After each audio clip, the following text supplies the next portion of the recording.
You really like to sort of play with the idea of loneliness in these movies. I mean, there's often somebody who's really doesn't connect with anybody else at all.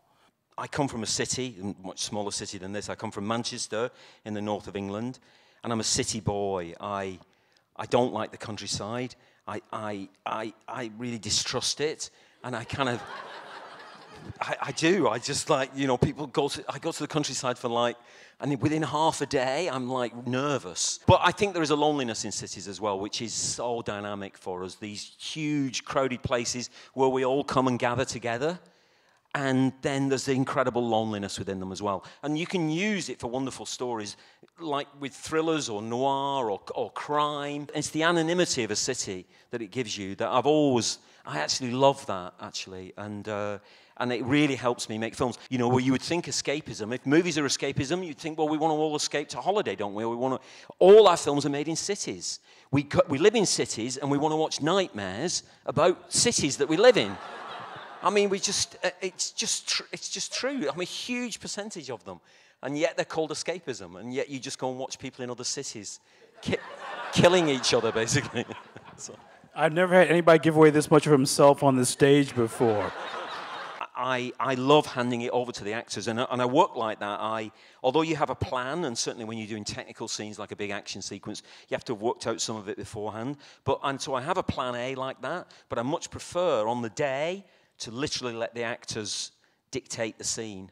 Like literally, I mean, you're cunning and trying to manipulate them towards things you want, but actually you give them the feeling that they're controlling the scene. They're going to block it, you know. You give them the feeling that. Yeah, you do. Yeah, you do. And you get more from them because of it.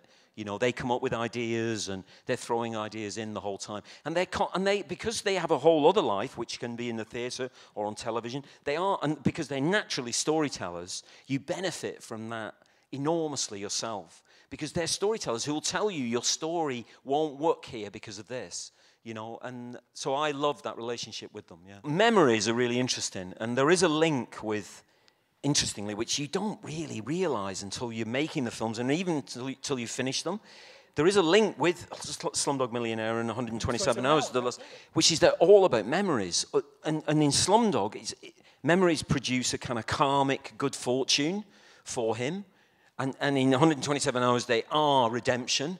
They're his only route to redemption, and they lead him to redemption. Whereas here, they're about how, I mean, not in a serious way, but how fragile we are, and how fragile our memories are, and how they can wreak havoc and destruction as they do when they're reintroduced into the story.